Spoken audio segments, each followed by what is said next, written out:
నాకు ఇంకా చాలా ఏడుపు వస్తుంది సార్. ఏం చేయాలి? ఇటు ఇన్ని రోజుల నుంచి లేని అమ్మాయికి వచ్చేసరికి నాకు ఎక్కడో అలా ఇదైపోతుంది సార్. ఏం చేయాలో నాకు అర్థం కావట్లేదు.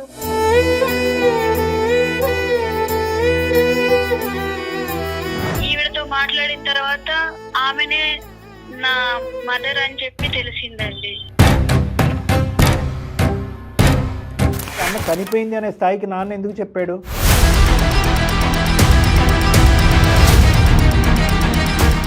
ఒక దౌర్భాగ్యమైనటువంటి పొజిషన్లో ఉన్నటువంటి ఒక ఆమె. సమాజం దృష్టిలో చూసుకున్నట్లయితే ఆమె తీసుకొచ్చి నీ ఇంట్లో పెట్టుకుంటే నా పరిస్థితి. సమాజం చెవులు కొరుక్కుంటుంది, వీళ్ళు తిట్టుకుంటారు, వాళ్ళు కొట్టుకుంటారు, వాళ్ళకేం సమాధానం చెప్పాలి అంటుంది. అది కూడా హింసే. ఆ విధంగా చెప్పుకోవటం కూడా మీ పాయింట్ ఆఫ్ వ్యూలో చాలా బాధే. కానీ ఇది కాపాడుకునేటటువంటి ప్రయత్నంలో ఆ బాధను మనం పట్టడానికి రెడీ అవ్వమా? నాకు అర్థమైంది, నేను తీసుకొస్తా. మా తల్లిదండ్రులకు నేనేం సమాధానం చెప్పాలి? ఆమె వాళ్ళ భర్తను వదిలేసి ఇంకో ఆయన చనిపోయింది అన్నారు.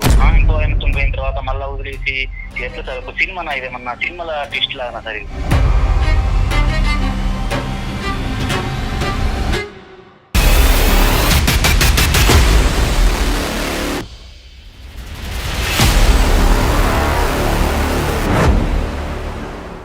శ్రావణం మెగా సేల్ మీ సిఎంఆర్ లెగసీ ఆఫ్ జ్యువెలరీలో VAలో 50% వరకు తగ్గింపు. వివరాలకు సంప్రదించండి. సిఎంఆర్ లెగసీ ఆఫ్ జ్యువెలరీ సమర్పించు అందమైన జీవితం కార్యక్రమానికి స్వాగతం. నమస్తే కళ్యాణ్ గారు. కళ్యాణ్ గారు, ప్రత్యూష అనే ఒక అమ్మాయి మనకి మెయిల్ చేసింది. తల్లికి సంబంధించి మా అమ్మ నాకు కావాలి. చూస్తే చాలా బాధ అనిపించింది కళ్యాణ్ గారు. డెఫినెట్గా మీ అడ్వైజ్ అవసరం అనిపించింది. సరే కాల్ చేస్తానండి. చాలా అంటే తల్లికి సంబంధించి మనం ఏ అంశం వచ్చినా కూడా అసలు మనసు పిండేసినట్టు. అవునండి, డిలే కూడా చేయకూడదు అనిపించింది.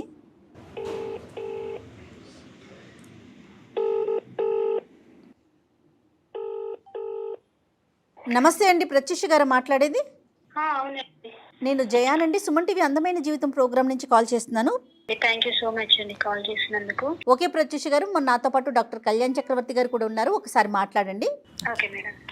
హలో అమ్మ ప్రత్యూష, నమస్తే అమ్మ. సార్ నమస్తే సార్. చెప్పు నాన్న, ఏంటి సమస్య? సార్ మాది కేరళ సార్. మేము కేరళ నుంచి హైదరాబాద్ కు షిఫ్ట్ అయ్యామండి. చిన్నప్పటి నుంచి నాన్నగారే నన్ను చూసుకున్నారండి. అమ్మ లేదు ఎక్కడికి వెళ్ళింది డాడీ అంటే చనిపోయింది అని చెప్పి అన్నారండి. నేను చనిపోయింది అన్న లెక్కలోనే నేను ఉన్నానండి. ఓకే, నాన్నగారు ఏం చేసేవారమ్మా? నాన్నగారు చిన్న జాబ్ చేసేవారండి. అంటే నువ్వు చంటి బిడ్డ దగ్గర నుంచి అసలు నీకు అమ్మ ఊహే తెలియదమ్మా? అమ్మని అంటే ఎప్పుడు అమ్మ ఫోటో కానీ ఏది ఎప్పుడు చూడలేదా నువ్వు? అంటే ఇంట్లో ఒక ఫోటో ఉండేది, దానికి ఒక దండ వేసి ఉండేది. ఇంట్లో ఫోటో దండ కాదమ్మా. నువ్వు ఎప్పుడు అమ్మని చూసినట్టుగా బయట ఎప్పుడు చూసినట్టుగా అయితే నీకు బ్రెయిన్ లో ఇమేజ్ అయితే లేదు. సో చిన్నప్పుడే చనిపోయింది. అమ్మ చనిపోయింది.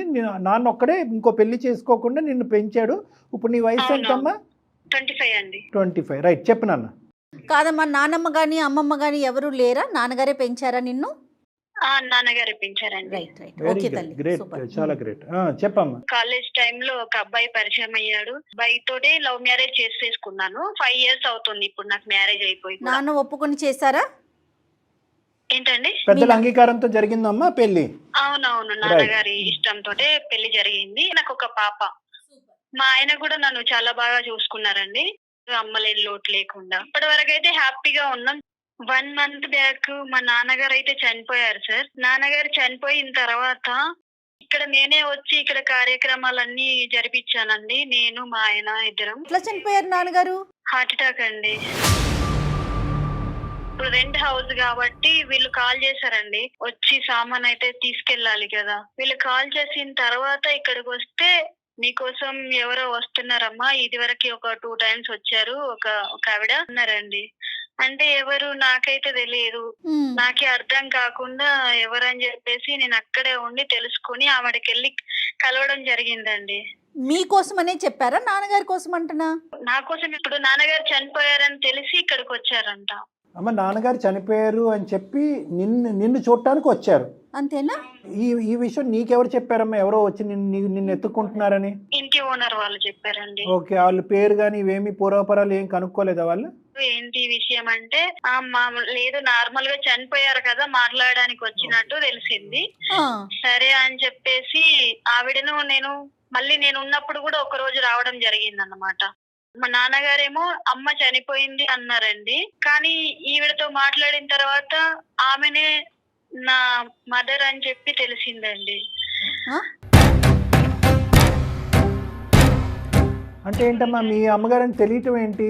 అంటే ఆవిడ చెప్పుకుందా నేనే నీ తల్లినని? అవును, కానీ మీ అమ్మగారు చనిపోయారుగా. చనిపోయిందని నాన్నగారు చెప్పారు. ఈమెతో మాట్లాడితేనేమో ఈమె నా తల్లి అని కాదు చెప్పి మరి. అన్నది. ఇంట్లో ఉన్న ఫోటో ఆవిడ ఒక్కరేనా?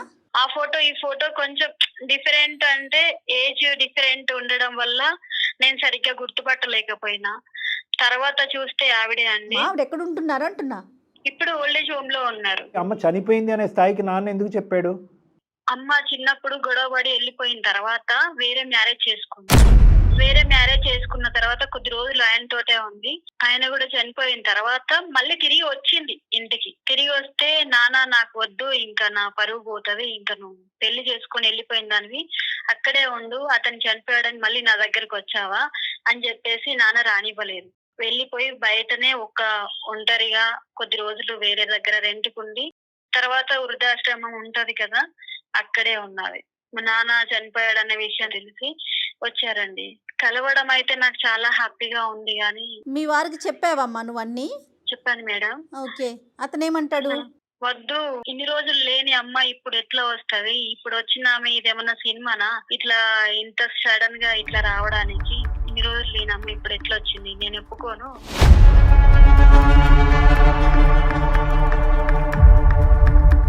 ఉంటే మీ అమ్మతోటే ఉండు, లేకపోతే నాతోటే ఉండు.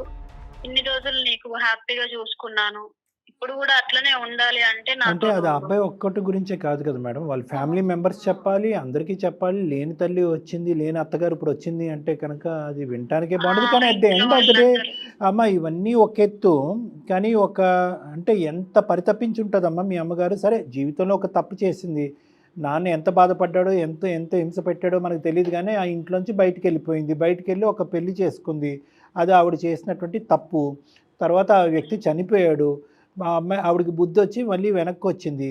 కానీ ఈ అన్ని అంశాల్లో ఒక భార్య ఒక భర్తకు సంబంధించినటువంటి అంశం కనిపిస్తుంది. కానీ ఈరోజు ఆవిడకి నీ మీద ఉన్నటువంటి ప్రేమ ఉన్నట్టు అనిపించిందా, లేనట్టు అనిపించిందా, లేదంటే ఎవరూ లేరు కాబట్టి వచ్చినట్టుగా అనిపించింది సార్. మీతో ఉంచుకోవాలనుకుంటున్నారు మీరు. లేదు లేదని తెలుసు, ఇప్పుడు ఉందని తెలిసి కూడా నేను దూరంగా ఉండలేకపోతున్నా మేడం. నాన్న చనిపోయి నీ పెళ్ళి కాకుండా ఉండుంటే కనుక ఈ ఇష్యూ చాలా ఈజీ అమ్మ.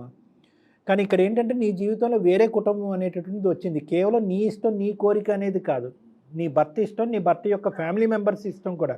ఇప్పుడు ఎంతో హ్యాపీగా 5 years పాటు మేము ఉన్నాము అనేటటువంటి మీ ఇద్దరి మధ్యన ఈరోజు తల్లి వచ్చి మీ ఇద్దరి మధ్యన పుల్ల పెట్టేటటువంటి పరిస్థితి రాకూడదు కదా. అంటే మీ ఇద్దరి మధ్యన డిఫరెన్సెస్ రాకూడదు, ఎందుకంటే ఏ గొడవ లేదు. అమ్మ రావటం అనేటటువంటిది నీకు ఎంత ఇష్టం అవుతుందో, నాకు మా అత్తగారు తిరిగి మా ఇంట్లోకి రావాలి, నా భార్యకి ఒక తల్లి కనిపించాలి తన జీవితంలో అనేటటువంటి అవగాహన ఆలోచన ఆ అబ్బాయికి రావాలి.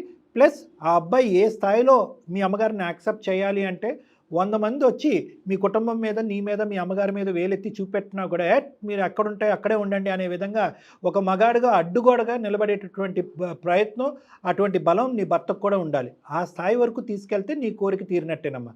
అమ్మేమంటున్నారమ్మా? నేను ఎక్కడ ఉండమంటే అక్కడ ఉంటానమ్మా, నేను నిన్ను చూసుకుంటూ ఉండాలి, ఇన్ని రోజులు నేను నీకు దూరంగా ఉన్నాను కదా. అంటే నేను ఇప్పుడు మధ్యలో ఈ మాట అడగకూడదు, ఫోటో బట్టి అమ్మ అని తెలిసింది, ఎందుకంటే ఇది 25 years బ్యాక్ స్టోరీ, నీ దగ్గర 25-26 years. ఓకే, ఒక ఫోటో అంటే కనుక అప్పుడు ఫోటో ఇప్పుడు ఫోటో చాలా వేరియేషన్స్ ఉంటాయి. అది కాకుండా నువ్వు ఏమైనా ఎంక్వైరీస్ చేసుకున్నావా? అంటే ఓల్డ్ ఏజ్కి వెళ్ళటము, అసలు ఈవిడ నా అమ్మేనా కాదా అనేటటువంటి తెలుసుకోవటము, తర్వాత వేరే ఆధారాలు ఏమైనా చెక్ చేయటం, ఇవన్నీ జరిగినాయా? చేశానండి. నాతో తీసుకున్న ఫోటోస్, ఇంకా నేను చిన్నగా ఉన్నప్పుడు కూడా ఉంది. ఈ రోజు మాకు ఫోన్ చేయడానికి కారణం ఏంటమ్మా? అమ్మ నీ దగ్గర తెచ్చుకుని నీ దగ్గర ఉంచుకోవాలని అనుకుంటున్నావు, కానీ దానికి ఎవరితో మమ్మల్ని ఈ రోజు మాట్లాడమంటావు? మీ ఆయనతో మాట్లాడమంటున్నావు. మీ వారేం చేస్తారు? Real estate. ఓకే. అబ్బాయి వైపు చూస్తే కూడా మనకి ఒక విధంగా ఒక ఎంతో బాధగా ఉంది. అంతే కదా. ఇంకోటి ఏంటంటే సమాజంలో ఉండేటటువంటి వాళ్ళు అందరూ ఎలా అనుకుంటారు, అప్పుడు ఇంట్లోంచి వెళ్ళిపోయింది, ఒక వ్యక్తిని పెళ్లి చేసుకుంది, ఆ వ్యక్తి చచ్చిపోయిన తర్వాతే కూతురు భర్త గుర్తొచ్చారు అని అనుకుంటారు లేదా? అంతే కదండి. ఆవిడ అవకాశవాదేమో అనేటటువంటి మాట. లేదు సార్ అలా ఏం కాదు. మా అమ్మ ఇప్పుడు కొంచెం పెద్ద పెరిగిన తర్వాత కూడా ఎవరో వస్తున్నట్టు తెలిసింది గానీ ఎవరో నాన్న స్నేహితురాళ్ళు ఏమో అనుకున్నాను. నాన్న కోసం చాలా సార్లు వచ్చినట్టు తెలిసింది. కాదమ్మా, ఎందుకు భయపడింది అమ్మ?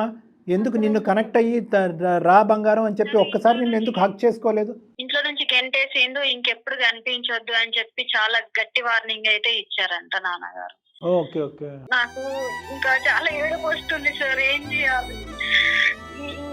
ఇటు ఇన్ని రోజుల నుంచి లేని అమ్మాయి వచ్చేసరికి నాకు ఎక్కడో అలా ఇదైపోతుంది సార్, ఏం చేయాలో నాకు అర్థం కావట్లేదు.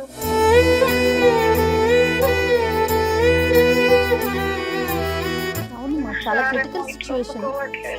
యా ఐ నో అమ్మా. ఒక ఆడపిల్లే కాదు, అబ్బాయే కాదు, ఎవరైనా కొడుకు ఎవరికైనా తల్లి ఒక తల్లి రూపాన్ని లేదు అని చెప్పి పుట్టినప్పటి నుంచి ఇప్పటి వరకు తల్లి రూపాన్ని చూడకుండా. అదేలే మీ హస్బెండ్ నేచర్ ఏంటమ్మా? జనరల్ గా మంచివాడేనా? అంటే కొద్దిగా చాలా మంచివాడు సార్, చాలా మంచివాడు, చాలా బాగా చూసుకుంటారు. కానీ ఎన్ని సందర్భాల్లో బయటకు వెళ్ళింది కదా, బయట ఉన్న తల్లి ఇన్ని రోజుల నుంచి లేదు. కొత్తగా వస్తే నేను బయట సమాజంలో ఎట్లాంటి సమాధానం చెప్పుకోవాలి, అందరు ఎట్లా మాట్లాడుకుంటారు. అదేనమ్మా. కానీ ఒక తల్లి ప్రేమను కాపాడుకోవటం, తల్లిని మళ్ళీ నీ జీవితంలో తీసుకురావటం గురించి ఎటువంటి అవమానాలకైనా అతను రెడీ అవ్వాలమ్మా నేను అనుకుంటున్నాను. అతను ఇష్టపడతాడో లేదో, కష్టపడతాడో. ఒకసారి మీరు మాట్లాడి ఎలాగైనా ఒప్పించండి సార్, ప్లీజ్ సార్. ఇద్దరు ఇంపార్టెంటే కదా సార్. ఇద్దరు ఇంపార్టెంట్ అమ్మా. భర్త ఇంపార్టెంట్. చాలా ఇబ్బంది పడుతుంది సార్. సరేనమ్మా, ఒకసారి మీ వారికి కలపమ్మా, ఫోను మాట్లాడి ట్రై చేద్దాం ఒకసారి. అతని పేరేంటమ్మా? అరవింద్ సార్. ఓకే అమ్మా, ఒకసారి కనెక్ట్ చేస్తావా మరి? ఫోన్ కలపమ్మా. అతనితో మాట్లాడంటే రాస్తా, నేను చేయలేను సార్, ప్లీజ్ ఎలాగైనా మీరే ఎట్లయినా మాట్లాడి ఒప్పించాలి. సరే అంటే అదే నాన్న, అదే నాకు అర్థమైంది, ఒప్పించమని అంటున్నావు. కానీ ఫోన్ కలపడానికి కూడా భయపడుతున్నావు కదా. అంటే ఏంటి, మేము ఫోన్ కలపాలా? అంటే మేమే డైరెక్ట్ గా అతను చేసినట్టుగా చేస్తారా సార్? చేస్తాం, మరి చేస్తాం, తప్పదు కదా. సరే ఓకే. నెంబర్ ఫార్వర్డ్ చేయమ్మా. నెంబర్ మేడం నెంబర్కి వాట్సాప్ పంపించు. ఇప్పుడు ఈ నెంబర్కే అమ్మా పంపించు నెంబర్.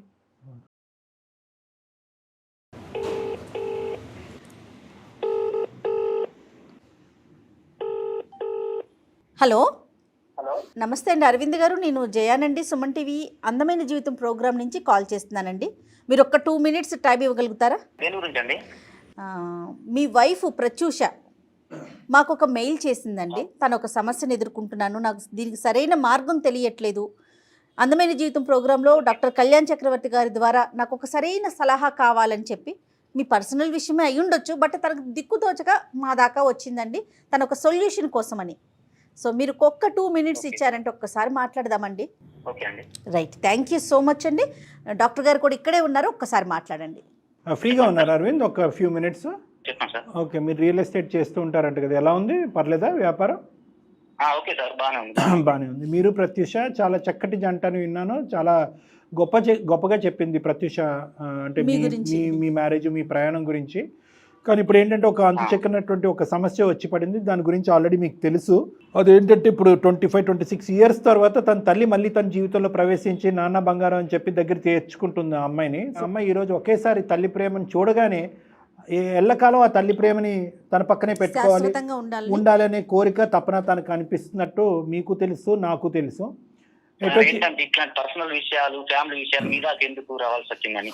Right, okay. ఇప్పుడు మీరు అంతవరకు చెప్పారు కాబట్టి ఇది ఒకటి ఇందాక వాస్తవానికి ఆ అమ్మాయిని ఫోన్ కలపమంటే కనుక ప్రత్యూషాని ఏమండి నేను మా భర్తతో కూడా ఎక్స్ప్రెస్ చేయలేకపోతున్నాను అనేటటువంటి పరిస్థితి ఉండటం వల్ల, అంటే ఓపెన్ గా డిస్కస్ చేయలేకపోవటం వల్ల. ఇది ఫ్యామిలీకి సంబంధించిన విషయం, పర్సనల్ విషయం కదా, సో మీ దగ్గర రావాల్సిన అవసరం ఏమొచ్చిందని.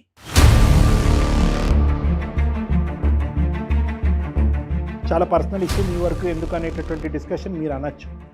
రెండోది మేము ఏమంటే ఆ ఒక్క అంశం పక్కన పెట్టేసి, చాలా సున్నితమైన సెన్సిటివ్ సబ్జెక్ట్. ఎందుకంటే ఈ సబ్జెక్ట్ తీసుకెళ్ళి ఆ అమ్మాయి తన ఫ్రెండ్తో మాట్లాడలేదు, వాళ్ళ ఇంటి వాళ్ళతో మాట్లాడలేదు, ఇంకెవరు లేరు, ఇల్లు అనేటటువంటిది లేదు, నాన్న లేడు, ఇక్కడ తల్లి అనేటటువంటి ఆమె ఈరోజు వచ్చింది, నేను తల్లి అని అంటుంది, ఆ తల్లి ప్రేమను చూపెట్టింది. ఆ చూపెట్టేటప్పటికి చాలా సందర్భాల్లో ఈ అమ్మాయి కావాలి అనేటటువంటిది 25 years పాటు ఆ తల్లి వెయిట్ చేసింది, కూతురు వెయిట్ చేశారు. సో ఇది ఎక్కడ మాట్లాడలేనటువంటి సబ్జెక్టు. మీరు ఇలాగ మాకు సడన్గా ఒక తల్లి వచ్చి మన ప్రత్యూష మా తల్లే మన ఇంట్లో పెట్టుకుందాం అనేటటువంటి మాటను మీ కుటుంబ సభ్యులతో డిస్కస్ చేయలేరు, ఎవరు డిస్కస్ చేయలేరు. రైట్ ప్లాట్ఫామ్ ఈజ్ అందమైన జీవితం. ఈ వేదిక మీద ఖచ్చితంగా మీకు సొల్యూషన్ దొరుకుతుంది.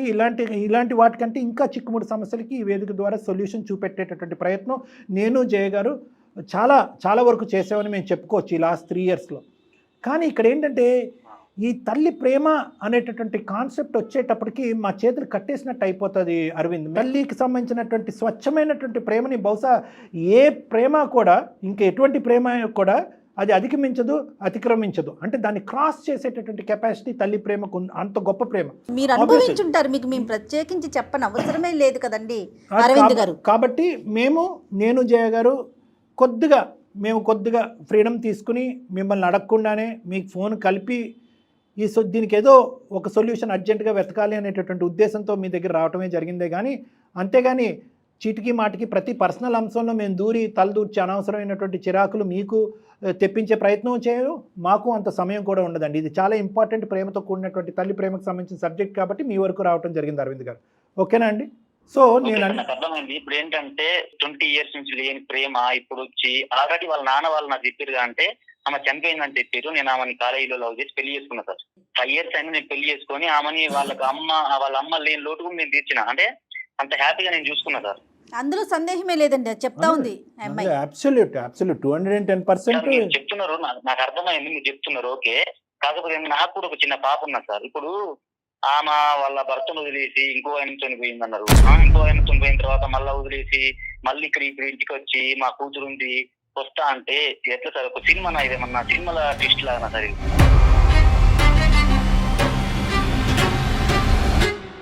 ఇప్పుడు నాకు కుటుంబం ఉన్నది సార్, నాకు పరువు ఉంటుంది. రియల్ ఎస్టేట్ బిజినెస్ చేస్తా, నలుగురు పంచాయతీలు చెప్తా, నేను నలుగురు కలిసిపోతా.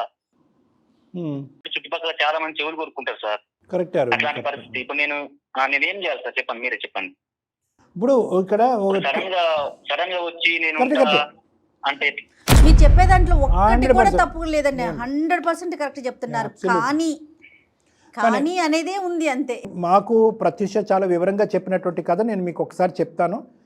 అది ఆవుడు నోటు వినేటటువంటి మాటే కాదు, మాకు సంబంధించినటువంటి మీకు ఫోన్ కలిపే ముందు కూడా మాకు సంబంధించినటువంటి ఎంక్వైరీస్ కూడా మేము చేసామండి. ఓల్డ్ ఏజ్ హోమ్ నుంచి చేసాము.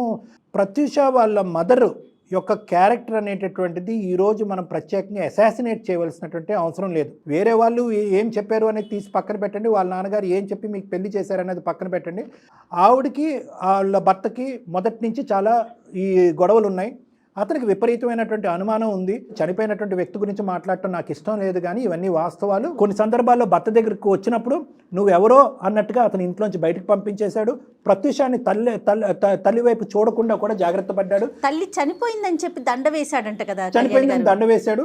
ఆఖరికి ఆ పెద్ద మనిషి చనిపోయిన తర్వాత ఆ వార్త ఈవిడికి తెలిసిన తర్వాత ఆవిడ పరిగెత్తుకుని వచ్చి ఈ అమ్మాయిని చూసేటటువంటి ప్రయత్నం చేసింది అనేది మీకు తెలుసు, మాకు తెలుసు. ఇది వాస్తవ గాథ. ఇది ఒక స్టోరీ అండి. ఎందుకంటే మీరు మొదలు పెట్టడం ఎలా మొదలు పెట్టారు? అక్కడ ఒక భర్త చనిపోయిన తర్వాత కూతురు దగ్గరికి వచ్చింది, ఇంకో భర్త చనిపోయిన తర్వాత మళ్ళీ ఇప్పుడు వచ్చింది. ఇది అవకాశవాదం అండి, దేవనాథ్ సినిమా ట్విస్ట్ అండి. దీని ట్విస్ట్ గురించి నేను సమాజానికి ఏం చెప్పుకొని పరుగు పోదండి, చెవులు కొరుక్కుంటారండి అనేటటువంటి మీ బాధను నేను అర్థం చేసుకుంటూ మీరు చెప్పినటువంటి బాధ, మీకు ఉండేటటువంటి అపోహని పూర్తిగా విన్న తర్వాత మాకు తెలిసినటువంటి పూర్తి అసలు సిసలైనటువంటి కథ గురించి మీకు చెప్పడం జరిగింది. ఇది ఒక అంశం. సో మీరు వాళ్ళ అమ్మగారిని మీ ఇంట్లోకి తీసుకొచ్చుకుంటారా లేదా అనేది కాదు, కానీ ఫస్ట్ మీ అత్తగారి మీద ఉండేటటువంటి మీ ఇంప్రెషన్, ఆవిడ మీ ఇంట్లో ఉంటుందా వృద్ధాశ్రమంలో ఉంటుందా అనేది వేరే విషయం. ఆ ఇంప్రెషన్ ఫస్ట్ తీసేసేయండి. ఎందుకంటే బయట ఉన్నా ఎక్కడున్నా ఏదో పండగకో పబ్బానికో హాలిడేకో సండేకో వాళ్ళిద్దరు కలుస్తారు. అలాంటి వ్యక్తితో కలుస్తావా నువ్వు అనేటటువంటి ఇంప్రెషన్ మీకు ఉండకూడదు. కాబట్టి ఫస్ట్ మీ మైండ్లో ఉన్న ఈ అపోహ తీసేయటం గురించి నేను బల్లగుద్ది ఈరోజు ఇలా మాట్లాడే అవసరం ఏర్పడిందని నేను అనుకుంటున్నాను. నెంబర్ 2, ఈ అమ్మాయి ఏమంటుంది? ఇప్పుడు ఆవిడేం కోరుకోవట్లేదండి. అమ్మ నువ్వు ఇక్కడ ఉండమంటే ఇక్కడ ఉంటాను, అక్కడ ఉండమంటే అక్కడ ఉంటాను, కానీ నిన్ను చూడాలని ఉంది, నీ ప్రేమను పొందాలని ఉంది అనేటటువంటి తపన ఆవిడికి ఇద్దరికీ ఉంది. ఇప్పుడు ball is in your court, బంతి మీ కోర్టులో ఉంది. అందమైన జీవితం ఇలాగే చేయాలి అనేటటువంటిది ఇలాంటి అంశాలు అనుకుంటాం, మేము కోరుకుంటాం, కావాలని అనుకుంటాం. కానీ అది ప్రాక్టికల్గా అనుభవించేది మీరు. ప్రాక్టికల్ సిచ్యువేషన్లో మీరు 100 మందికి చెప్పుకోవాల్సినటువంటి బాధ్యత మీ మీద ఉంది. కాబట్టి మీరేమనుకుంటున్నారో ఒకసారి మీ ఉద్దేశం ఏంటో చెప్పండి సార్. ఒకటి ఏంటంటే తల్లి ప్రేమ అనేది ఎవరికైనా తల్లి ప్రేమ సార్, అది నాకు కూడా తెలుసు. మాకు తల్లి ఉంది, నాకు తండ్రి ఉన్నాడు కాబట్టి నాకు కూడా ఆ విషయం తెలుసు. కాకపోతే ఏంటంటే ఇప్పుడు ఆమె గతంలో ఏం జరిగిందో నాకు తెలియదు సార్. అంటే ఆమె ఇట్లా వాళ్ళ భర్త ఇబ్బంది పెట్టిండు, ఒక ఆయన ఇట్లా చేసిండు ఆ సంగతులన్నీ నాకు తెలియదు. అదేలేండి. కాకపోతే నాకు కూడా ఒక చిన్న కూతురు ఉన్నది సార్, ఒక 4 years కూతురు ఉన్నది. సమాజం దృష్టిలో చూసుకున్నట్లయితే ఆమె తీసుకొచ్చి నేను ఇంట్లో పెట్టుకుంటే నా పరిస్థితి పొద్దున నా కూతురు పెద్ద వేరైతే ఎవరెవరు ఏం మాట్లాడుకుంటారు అని ఒక బాధ నాకు ఉన్నది సార్. అదొకటి. అంటే ఆమె ఆల్రెడీ 20 years దాటిపోయిన తర్వాత కూడా ఇప్పుడు వచ్చి అట్లా అనేసరికి నేనేం చేయాలి? పాయింట్ అస్సలు అమ్మ నాన్నకు నేనేం సమాధానం చెప్పాలి? ఏమంటే మీ స్థానంలో నేనున్నా ఎవరున్నా కూడా ఇదే ఫీలింగ్తో ఉంటారండి, అందులో అసలు డౌటే లేదు. కానీ ఏంటంటే ఇక్కడ చిన్న కాంపిటీషన్, చిన్న కాన్ఫ్లిక్ట్. ఒక్క నిమిషం సార్. 25 years పాటు ఎడారిలో తల్లి ప్రేమ గురించి ఎత్తుక్కునేటటువంటి ఒక తల్లి, ఒక కూతురు, అదేవిధంగా నా కూతురు ఎప్పుడు నా కంట పడుతుంది, ఎప్పుడు నా కూతురుని కలుస్తాను అనేటటువంటి విపరీతమైనటువంటి హింస బాధ అనుభవించినటువంటి ఒక తల్లి. అక్కడ భర్త ప్రేమ దొరకలేదు, ఎవరో ఒక వ్యక్తి కాపాడతాడు అనుకుంటే అతను అర్ధాంతరంగా చనిపోయాడు. ఫైనల్గా ఆవిడ చేరింది వృద్ధాశ్రమంలో. ప్రతిసారి వచ్చినప్పుడల్లా గెట్ అవుట్ అని చెప్పి సమాజం ఆవిడని తరివేసింది. ఒక్కసారి కూడా ఈ 25 years పాటు ఎక్కడో దూరం నుంచి ఆ కూతుర్ని చూడటమే కానీ ఒక్కసారి కూడా తల్లి హక్కుని చేర్చుకుని ఒక హగ్గు ఇచ్చుకునేటటువంటి పరిస్థితుల్లో ఉన్నటువంటి ఒక దౌర్భాగ్యమైనటువంటి పొజిషన్లో ఉన్నటువంటి ఒక ఆమె ఆవిడ. ఇప్పుడు వాళ్ళిద్దరి మధ్యన ఉండేటటువంటి ప్రేమను మనం కాపాడి మళ్ళీ అది చిగురించేటటువంటి ప్రయత్నం మనం చేస్తామా? వాళ్ళకి తీరినటువంటి లోటు మళ్ళీ తీర్చేటటువంటి ప్రయత్నం చేస్తామా? లేదంటే సమాజం చెవులు కొరుక్కుంటుంది, వీళ్ళు తిట్టుకుంటారు, వాళ్ళు కొట్టుకుంటారు, వాళ్ళకేం సమాధానం చెప్పాలి అనుకుంది. అది కూడా హింసే. ఆ విధంగా చెప్పుకోవటం కూడా మీ పాయింట్ ఆఫ్ వ్యూలో చాలా బాధే. కానీ ఇది కాపాడుకునేటటువంటి ప్రయత్నంలో ఆ బాధను మనం పట్టడానికి రెడీ అవ్వమా? అదే సార్, మరి దీనికి ఏం చేయాలి? నేను నాకే అర్థం అవ్వట్లేదు. ఇది మానవతా దృక్పథంతో ఆలోచించాల్సిన విషయం అండి. మీరు మనసుతో అంటే సమాజం ఏది చేసినా దేని గురించి అయినా మాట్లాడుకుంటుందండి, కానీ మీరు మనసుతో ఆలోచించండి. మేమేది ఫోర్స్ చేయట్లేదండి. ఇక్కడ డాక్టర్ గారు కానీ నేను కానీ అందమైన మా వేదిక కానీ ఎట్టి పరిస్థితుల్లో ఫోర్స్ చేయట్లేదు. ఇలాగే చేయండి అని చాలా సందర్భాల్లో మేము అన్న రోజులు ఉన్నాయండి. 95% ఇదే కరెక్ట్, ఇదే డైరెక్షన్ అని జయ గారు చెప్పాను. కానీ ఇక్కడ నేను ఇందాక ఏమన్నాను, the ball is in your court. ఆవిడ మీద ఫస్ట్ ఆఫ్ ఆల్ ఇంప్రెషన్ మార్చుకోండి, మీ అత్తగారి మీద, మీ తల్లి గారి మీద ఇంప్రెషన్ మార్చుకోండి, తర్వాత మీ ఇష్టం. మీకు ఎట్లా అనిపిస్తే అట్లా చెప్పండి. ఇది ఈజీ జాబ్ కాదండి. అందుగురించి నేను ఇందాక ఎప్పుడు నేను అన్నాను, మీ స్థానంలో నేనున్నా కూడా మీలాగే ఫీల్ అవుతాననే మాట నేను అన్నాను. ఎందుకంటే ఇది చాలా డిఫికల్ట్ వాట్. మీరు ఒక 100 మందికో 1000 మందికో సమాధానం చెప్పుకోవాలి. అంతవరకు ఎందుకు మీ అమ్మ నాన్న ఎదుర్కొంటే తలదించుకోవాలి. ఎందుకంటే కనుక ఆ పెద్ద ఆయన ప్రత్యూష వాళ్ళ తండ్రి మీ మామగారు పెళ్లి చేసే ముందు తల్లిని చెడిపేసి ఆవిడ మీద ఉండేటటువంటి ఇంప్రెషన్ పాడు చేసి బ్రతుకున్న తల్లిని చంపేసి, ఎంత దారుణమైన పరిస్థితి అండి. బ్రతుకున్నటువంటి తల్లిని, వృద్ధాశ్రమంలో ఉన్నటువంటి తల్లిని చంపేసి ఫోటో పెట్టి దండ పెట్టి ఈరోజు నమ్మబలికి ఆ అమ్మాయికి మోసం చేశాడు వాళ్ళ తండ్రి. చనిపోయిన వ్యక్తి గురించి ఈరోజు మాట్లాడకూడదు. అటువంటి ఇంప్రెషన్ మీ తల్లిదండ్రుల మీద కూడా క్రియేట్ చేశారు. కాబట్టి ఆ ఇంప్రెషన్ అంతా కూడా మీరు తిరిగి రాసేటటువంటి భారం మీ నెత్తి మీద ఉంది. అంత క్లిష్టమైన పరిస్థితిలో మీరు ఉన్నారు ఈరోజు.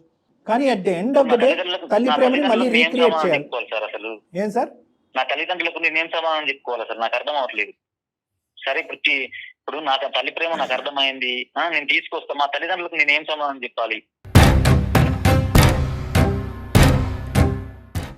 అది ఇప్పుడు 4 గోడల మధ్య ఉన్నా కూడా నా తల్లిదండ్రులు క్వశ్చన్ ఎత్తారు కదా సార్. మీ వరకు మీకేమనిపిస్తుంది అది చెప్పండి, దాని తర్వాత ఏం చేద్దాం అనేది మాట్లాడదాం. సో అంటే ఆ సమాధానం కూడా నేను చెప్తానన్నా, వాళ్ళకి ప్రత్యూష సమాధానం చెప్పుకుంటుంది. ఓకేనా సార్? ఇప్పుడు ఏంటంటే నేను మా అమ్మ నాన్నకి ఎలాంటి సమాధానం చెప్పాలో నాకు అర్థం కావట్లేదు. కానీ మీరు ఇంతలాగా చెప్తున్నారు కాబట్టి అఫీషియల్ ఒప్పుకోకపోయినా కూడా ఆమెను ఒక 1 week ఒకసారి కలవడము, లేకపోతే పండుగకు పబ్బానికి రావడము, ఎలాంటిదైనా సరే నేను యాక్సెప్ట్ చేస్తా. కానీ అఫీషియల్ గా ఒప్పుకోవడానికి మాత్రం నా మనసు అంగీకరించట్లేదు సార్ ఇప్పుడైతే. Every story as a beginning అన్న. కథ, ప్రతి కథకి ఒక ప్రారంభం అనేటటువంటిది ఉంటుంది. అట్లీస్ట్ నువ్వు ఏంటంటే ఏ టోన్తో అయితే స్టార్టింగ్ దీంట్లో మాట్లాడేవో అదే టోన్తో ఈరోజు మాట్లాడట్లేదు. మానవతా దృక్పథంతో మాట్లాడుతున్నావు, తల్లి కూతురు ప్రేమను కాపాడేటటువంటి ప్రయత్నం చేస్తున్నావు.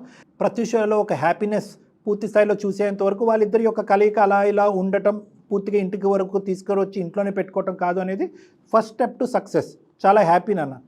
కానీ రానున్న రోజుల్లో మీ మనసు ఎలా మారుతుంది, మీ ఆలోచనలు ఎలా మారుతాయి? బహుశా మీ తల్లిదండ్రులు ఆవిడెవరు మన ఇంటికి వస్తుంది అని అడిగితే కనుక ఏదైనా పండగకో పబ్బానికో అప్పుడు ఏం సమాధానం చెప్పుకుంటారు అనేటటువంటిది కాలమే నిర్ణయిస్తుంది. ఆ సిచ్యువేషన్ మరి ఎవరు హ్యాండిల్ చేయాలంటారు డాక్టర్ గారు? నేనైతే మాత్రం ఎందుకంటే ఇప్పటికే ఆల్రెడీ బర్డెన్ తీసుకున్నాడు అరవింద్, చాలా పెద్ద మనసుతో ఆవిడ మళ్ళీ స్వీకరిస్తున్నాడు తల్లి గారిని, ప్రత్యూష తల్లి గారిని. ఇక్కడ ఆ బాధ్యత మాత్రం ప్రత్యూషే తీసుకోవాలి మేడం. సో అది తనే హ్యాండిల్ చేయాలి. ఎందుకంటే అత్తగారు ఇంత గొప్పది అని చెప్పి అరవింద్ వాళ్ళ తల్లిదండ్రులు చెప్పుకుంటే అది వినబుద్ధి అవ్వదు, వినడానికి బాగుండదు. మా తల్లి యొక్క అసలైనటువంటి బాధ ఇది. మంచి రిలేషన్షిప్పే ఉంది కదా ప్రత్యూషకి, మీ అమ్మగారికి నాన్నగారికి. ఎవరు అరవింద్ అంటే 5 years నుంచి చాలా బాగుంది, నేను చాలా బాగా చూసుకుంటారు. మా అమ్మనంతా మా భార్య కూడా చాలా బాగుంటుంది సార్. సో వాళ్ళని కన్విన్స్ చేసుకుని రానున్న రోజుల్లో, ఎందుకంటే మిగతా వాళ్ళు ఏమనుకుంటారని అదంతా వదిలేసేయండి. ప్రైమరీ పీపుల్ ఏంటంటే, అరే ఈ అమ్మాయికి తల్లి తండ్రులు లేరు, మేము అత్త మామ కాదు, మేమే తల్లిదండ్రులుగా, మీ పేరెంట్స్ కూడా ముందుకు వచ్చారు కాబట్టి వాళ్ళకి సర్ది చెప్పి మంచి ప్రేమతో చెప్పేటటువంటి బాధ్యత ప్రత్యూష తీసుకుంటుంది. ప్రత్యూష ఏ విధంగా రానున్న రోజుల్లో వాళ్ళని కన్విన్స్ చేయొచ్చు అనేది కూడా మేము ప్రత్యూషకి చెప్తాము. కానీ ఇప్పటి వరకు అయితే కనుక మీరు అన్నటువంటి మాటగానే ఆవిడ మీ ఇంటికి వచ్చి పోతూ ఉంటుంది. అదేవిధంగా పండక్కో, ఆదివారమో, సాటర్డే, సండేయో, ఇంకో రోజో మీరు అక్కడికి వెళ్ళి మీరు ఆవిడని చూసి రావటం అనేది కూడా అందరికీ మంచిది అన్నట్టు నాకు అనిపిస్తుంది. అరవింద్, ప్రత్యూష, చాలా చాలా thanks, thank you so much. నిజంగా నేను ఎప్పుడు మర్చిపోను. ఈ మాత్రం కలుస్తున్నాము అంటే నాకు చాలా ఆనందంగా ఉంది. అమ్మా ఇది ఇప్పుడు అతను కొంచెమైనా గానీ తర్వాత అయినా గానీ మార్పు వస్తుంది. ఇంకా నాతోటి కూడా రావచ్చు. అందుగురించి నేనేమంటున్నానంటేనమ్మా, ఇక్కడ వరకు వచ్చినటువంటి అబ్బాయిని తొందరగా అక్కడి వరకు లాగే ప్రయత్నం చేయొద్దు. ఎందుకంటే మీ బాండింగ్ ఎలా అయితే ఏర్పడిందో తల్లి కూతురులో, అదే బాండింగ్ అతని మధ్యనని మీ అమ్మగారి మధ్యన క్రియేట్ అయ్యి అతనికి ఒక నమ్మకం వస్తే కనుక నెక్స్ట్ స్టెప్ అనేది ఈజీగా ఉంటుంది. ఒకప్పుడు రేపొద్దున ఈవిడ ఎలా వచ్చింది అనే ప్రశ్న వస్తే కనుక దానికి అరవింద్ సమాధానం చెప్పకూడదు, మీరు సమాధానం చెప్పాలి. మీరు వాళ్ళని సమజాయించుకోవాలి. ముఖ్యంగా వాళ్ళ పేరెంట్స్ని వాళ్ళకి నచ్చజెప్పేటటువంటి ప్రయత్నం చేయాలి. మీ అమ్మగారు అనుభవించినటువంటి యథార్థ గాథ వాళ్ళకి చెప్పి మంచి ప్రేమతో అందరూ ఆవిడని హ్యాపీగా రిసీవ్ చేసుకుని స్వీకరించేటటువంటి వాతావరణం క్రియేట్ చేయవలసినటువంటి బాధ్యత నీ మీద ఉంది. ఓకేనమ్మా, థ్యాంక్ యూ సో మచ్. ఓకేనమ్మా. కానీ అరవింద్ని మాత్రం మీరు ఫోర్స్ చేయమాకండి, రమ్మని కానీ లేకపోతే అమ్మని తీసుకురమ్మని అలాంటి విషయాలు. లేదు సార్, లేదు. అరవింద్ చాలా మంచి అతను. అరవింద్, ఓకే నాన్న, థ్యాంక్ యూ ఫర్ అండర్స్టాండింగ్. చాలా సంతోషం అనిపించిందండి మాకు. థ్యాంక్ యూ సో మచ్ నాన్న, థ్యాంక్స్ ఫర్ కోఆపరేటింగ్. బాయ్ అమ్మా, ఆల్ ది బెస్ట్, బాయ్. ఇక్కడ గొప్పతనం మాత్రం అరవింద్దే. నిజంగా తను యాక్సెప్ట్ చేయటం అనేది, మనకి మెయిల్ రాగానే ఫస్ట్ ఎంక్వైరీ చేసామండి మన టీం అంతా కూడా, వెనకాల బిహైండ్ అన్నట్లుగా బ్యాక్ ఎండ్లో చాలా వరకు పూర్తిగా మొత్తం ఎంక్వైరీ చేసి దానివల్లనే మనకు అసలు నిజాలు తెలిసినాయి. చక్కగా సొల్యూషన్ దొరికింది, హ్యాపీ ఎండింగ్ అనుకోవాలి. Correct madam. Thank you so much doctor. Shravana mega sale మీ సిఎంఆర్ లెగసీ ఆఫ్ జ్యువెలరీలో VA లో 50% వరకు తగ్గింపు. వివరాలకు సంప్రదించండి.